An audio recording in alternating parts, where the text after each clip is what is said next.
Power 98.7 Podcasts. Power Talk with Iman Rappetti. Weekdays 9 a.m. to noon on Power 98.7. Now we're talking. It is 8 minutes after 10 o'clock. This is the second hour of Power Talk. Emmanuel J. Malachi on Twitter says, corruption starts with the little man. That official we hardly take notice of. By the time it gets to the leaders, it has spread so much. Taizo says, as citizens, we clearly need a referendum on which economic system we see fit for us and for our environment.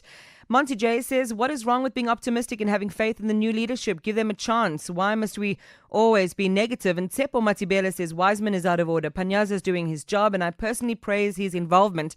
And perhaps that tweet provides the perfect foundation to segue into this interview about accountability and who you know is a civil servant that embodies integrity. Today is the launch of the Integrity Idol South Africa. It's being done in conjunction with Accountability Lab, their partners, including the Nelson Mandela Foundation, Lifeco Unlimited, and Democracy Works Foundation. The Integrity Idol aims to inspire a national movement to honor, encourage, and connect honest civil servants. Some would say there was already an embedded oxymoron, an honest civil servant. They want to move away from naming and shaming corrupt leaders towards naming and faming those bureaucrats that are working with integrity and doing the right thing even when no one is watching. To tell us all about this is Faith Pienaar, who's a fellow at the Accountability Lab. Good morning, Faith. Welcome to Power Talk. Good morning, Aman. Thank you for having me. It is a pleasure. I mean, I jokingly said, honest civil servant. There's an oxymoron right there. But There are many hardworking people who continue to keep their shoulders to the wheel, who provide excellent service in the public service, who go unnoticed. Tell us, before we get into it, just about the work of the Accountability Lab and the Integrity Idol, which is an honor that is already being conferred in many countries around the world already.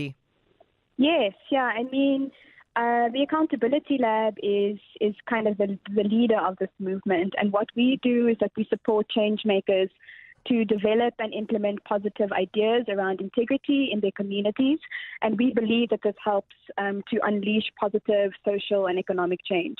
So like you've said, Integrity Idol has been in many other countries like Nepal, Pakistan, Mali, and Liberia. And this positive engagement campaign is just one leg of what the Accountability Lab does. We also do system building. So we create co-working spaces for small organizations to collaborate. And then we have a very cool accountability incubator where we support young people's ideas for social accountability. So they join the incubator for 2 years, and we help, support the idea and grow the ideas. An example of this is in Liberia, where we had the first film school, and we found that young people were using creative tools to hold those in power accountable. So they were making these really interesting films about that really spoke truth to power, and in that way engaged the government and held government officials accountable for some of their actions. And so that's the work that we do, and we are just really, really excited about what Integrity Idol South Africa can mean for South Africans. I think what caught my attention is the fact that this is also about ordinary anonymous doctors, nurses, policemen who carry on good work even when their efforts are thwarted or eclipsed by national headlines around corruption, bribery, all of those shenanigans, yet they continue to work. And I think also what's more important, this is not about identifying necessarily those who are well known in South African society. So who is the award for? Who's it targeted at? Yes, exactly. I think you hit the nail right on the head. We are not looking for Thuli Madonsela. She exists already. We are looking for the unsung heroes, the doctors, the teachers, the educators who are actually doing the right thing when no one is watching. Part of the value of this campaign is not the idol at the end. It's the process. We believe that this process is a way for us to create an alternative conversation about what it means to be a public servant in the context of high levels of corruption, high levels of violence, and high levels of injustice. I guess what we want to achieve is that so much of the conversation around corruption, accountability, and transparency happens on a very broad national level, right? So we've seen all of the headlines. We know all of the stories that riddle talk radio, that riddle our newspapers. But we, as citizens on the ground, want to take back that conversation and think about, what does integrity look like for, the foundation department at Fordsburg Primary, for example, just outside, Mayfair? What does it look like for the staff, the doctors and nurses who work in the burns unit at Chris Baragwanath Hospital? That's the kind of conversation that we hope that we can get from this campaign. We want to create a space for a different kind of conversation. I am a young South African born in 1993, just 9 months short of being born at the dawn of democracy. And I come from the generation that was heavily involved in student activism. I was really involved in the first wave of Fees Must Fall in 2015. And I think I'm part of the generation that wants to have conversations in a different way, or at least provide space for us to be talking about things in different ways. I think it's so important, Faith, because we are very bogged down with negativity, and also, I mean, and not just on an epidermal level, but really on a deeper level, because we live with the consequences of corruption in our societies. When a road is not built properly, when a house falls down, or the walls are shaky, or people don't have access to their basic requirements to be able to begin to live a life of opportunity and access. So And so it's understandable that we're bogged down in that negativity. But what I think is heartening about this campaign, as the opening sentence goes, is for us to move away from naming and shaming corrupt leaders towards naming and faming those bureaucrats or those people in the public service who do their work with integrity. That it is an opportunity for us to see that in this darkness, there are still shining examples of people who will lead, even in small ways. And there is spaces. I think we can hold both truths. We can hold both realities. I think there is spaces for us to name and shame, especially for organizations that have the resources to hold people account. I think that if you're working for a civil society organization that has a team of lawyers that can rid corruption by holding them to account, then by all means do that. But what we want to create is also a different kind of space, where we do celebrate, some of the teachers that taught me at school, for example, or some of the nurses we know that help to give birth, our newborns, or help to look after our families, and fundamentally shape communities in really inspiring and interesting ways. I think we need to give light to that. And I think South Africans are desperate to have a conversation of a different tone, of a different nature. And we can have all of those conversations. We can have the name and shame conversation, but we can also have the naming and faming conversation. So I'd like to throw out a question to our listeners at 16 after 10 on 0861987000. If you are so encouraged by what Faith Pienaar is saying and the launch in South Africa, the South African launch of the Integrity Idol, I would love for you to call and tell me who the doctors, nurses, teachers, local policemen are that you deal with in your community, who are really the beacons of integrity where you live, who've given you great service, who've renewed your hope in the public service. I would love for you to just share your anecdotes about people who you believe are doing their work amidst very scant resources, and of course in a context of criticism that the public service failed to deliver. Would love to hear your stories on 0861987000. Who would you nominate? I'm sure that you know a civil servant, right, who is an integrity idol, who certainly fits the bill of what Faith is describing. I would love to hear from you on 0861 987 I want you to share with me the effect of having an integrity idol in the countries in which it's already being done: Nepal, Liberia, Mali and Pakistan.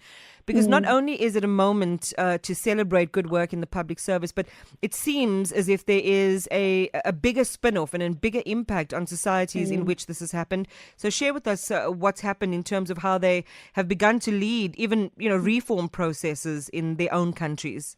It's been really inspiring just to follow the Integrity Idol campaign, in other parts of the world. For example, in Nepal, it's a country of about 40 million, and last year 10 million people participated in the process. And when I mean 10 million people participated, they were actively voting for who the Integrity Idol was going to be. So, that's already 25% of the population were really just inspired by the 8 to 10 stories that were blasted on national television and on radio. So I think that was such an inspiring story to hear. Another story which has been positive is that, in some countries, the process has been going on for about 5 years. And what we've seen is that this process can build a network of people who are doing the right thing, and provide networks of support. Because part of doing anti-corruption work is giving people a space to go to, or making them feel supported in doing the good work. So the Integrity Idol winners over the last 4 to 5 years in places like Liberia have set up networks and have their own Integrity Idol fellowship for young people that are wanting to become civil or public servants. And that's really inspiring. And, in Liberia, they've also gone to lead important reform processes based on the trust and credibility that that the whole campaign has garnered. So I think, some people are skeptical of the whole Integrity Idol process in South Africa and wonder how it will all play out. But I'm very, very encouraged by some of the positive engagement that I've seen leading up to the launch. I've had people RSVP until 5 minutes ago, until I picked up the phone with you. And so I'm just really inspired, and I'm inspired by the possibility that this campaign can have. So again, to our listeners, do you know a civil servant who fits the bill of an Integrity Idol, as we've been discussing with Faith Pienaar, who is a fellow at the Accountability Lab? It launches in South Africa today. I'm sure that there are people you want to nominate who you think have just been so great. She was talking about the work of people, who work under great pressure at places like the Chris Hani Baragwanath Hospital, people in their burns unit, one of the foremost burns units in the world, a local policeman, a nurse who treated you with empathy and with kindness, someone at a Home Affairs office who refused to take a bribe, whatever it may be, somebody in the civil servant who for you embodies and epitomizes integrity. George in Kempton Park, good morning. Good morning, man, and your guest, Albert. Welcome. Good, thanks. Great stuff. I do a lot of work with schools, Iman. I'm an economics lecturer at UJ. So I visit a lot of schools to try and just give them the basics of economics and the economy and politics. Nice. Mm-hmm. So there's a school in Davidton that was started by a principal. His name is Wandi Makubo. He started the school himself. And I think somebody like that, and you can just check their results, every year. It's a high school, it's in the middle of the township in the east, and it's just the most perfectly run school, because I visit a lot of them, and a lot of them make me want to just give up my project. I can imagine, but this one impressed you, George? This one is just amazing. So I would really, really, really love to nominate that. All right. George, we're going to tell you and the rest of our listeners how you can nominate the beautiful work that's being done by Wandi Makubo at that particular school. Stay on the line and we'll give you all of those details just now. Jacob's in Atteridgeville. Good morning. Good morning, Iman. Welcome. Yeah, as a public servant, I know of many, and I work in a hospital. Wow. Mm-hmm. Yeah, I work in a hospital. I know of many people who are committed. They do their job diligently, but there are few who do their things, but there's nothing we can do about it. Yeah, but management and the politicians who protect them. Okay, but you're saying still, from your vantage point where you work, there are a lot of people who are doing a lot of good work. I imagine, Jacob, you'd like to nominate them for the Integrity Idol Award? I like to nominate them. Okay. We're going to give you all those details just now. I think, Faith, let's kick off with the details. Yes. I know it launches today. So tell us what happens from today and then how the results or the nominations are going to be moderated. Okay. So Nominations are open today, and you can find our link on all of our social media platforms. On Twitter, we are Integrity Idol South Africa. On Instagram, we are also Integrity Idol SA. And on Facebook, we have a Facebook page. We are also Integrity Idol South Africa. And on those social media platforms, you'll find a link. And the nomination process is very simple. You have to give 2 reasons as to why you think someone is worthy of the title of Integrity Idol. And then you can give an example. And then this is an optional part. If you want to upload a short 30-second video as to why someone is worthy, then you're more than welcome to do that. So our links are live, and I would encourage George and Jacob to nominate their colleagues, because those do sound like inspiring stories. Nominations will close at the end of February, and then at the end of February we'll sit with a high-level panel. So panel's not confirmed yet, but what we'll look at is that we'll validate the information that was given to us. So is this person really a civil servant?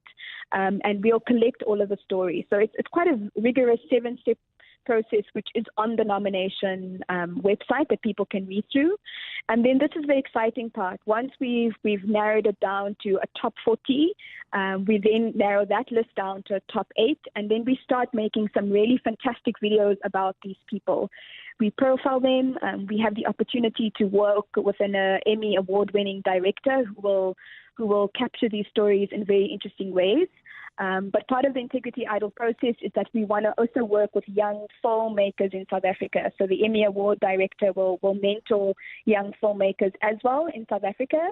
Are we allowed to know at this stage who this Emmy Award-winning filmmaker is? And Andrew Benson. Mm-hmm. And yeah, all of that information is also on the nomination website. And then on the 20th of May, we will announce who our Integrity Idol is, and they will go through a process of, celebration and, some kind of, training and opportunities with the Accountability Lab and our partners. So yeah, that's the process from today. We encourage the public to nominate. There's really, it's not a difficult process.